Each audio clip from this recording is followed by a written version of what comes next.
আসসালামু আলাইকুম প্রিয় ভাই ও বোনেরা, আজকে আমরা আলোচনা করব উম্মে মাবাদের তাবুতে মহানবী সাল্লাল্লাহু আলাইহি সাল্লাম সেই ঘটনা। তাই আজকে আমরা জানব।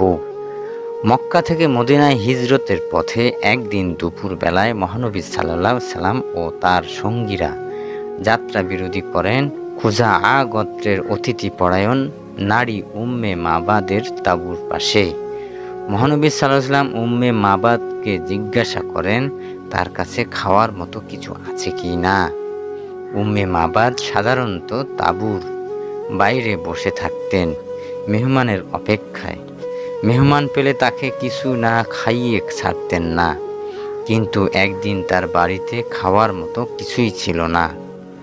ওই সময়টা ছিল ব্যাপক খাদ্য সংকটের সময়। উম্মে মাবাদের বকরিগুলো তার স্বামী মাঠে নিয়ে গিয়েছিলেন।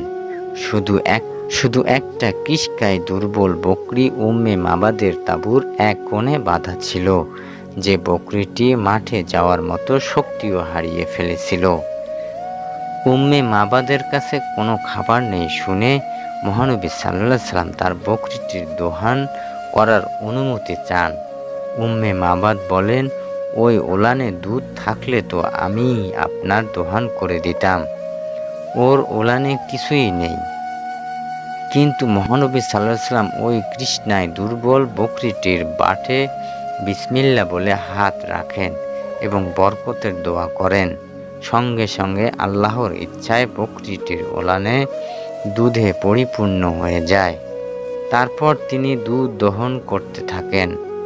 প্রথমে মহানবী সাল্লাল্লাহু আলাইহি সাল্লাম উম্মে মাবাকে দুধ পান করান, তারপর নিজের সঙ্গীদের সঙ্গে এবং সবশেষ তিনি নিজেও পান করেন। তারপর এক পাত্র দুধ উম্মে মাবাদের কাছে রেখে তারা পুনরায় যাত্রা শুরু করেন। উম্মে মাবাদ পুরো ঘটনা দেখে অত্যন্ত বিস্মিত হন। তার যে বকরি মাঠে যাওয়ার শক্তি ছিল না, ওই বকরি এত দুধ দিল যে কয়জন তৃপ্তি হয়ে খাওয়ার পরেও দুধ রয়ে গেল। তিনি মহানবী সাল্লাল্লাহু আলাইহি সাল্লামকে চিনতেন না।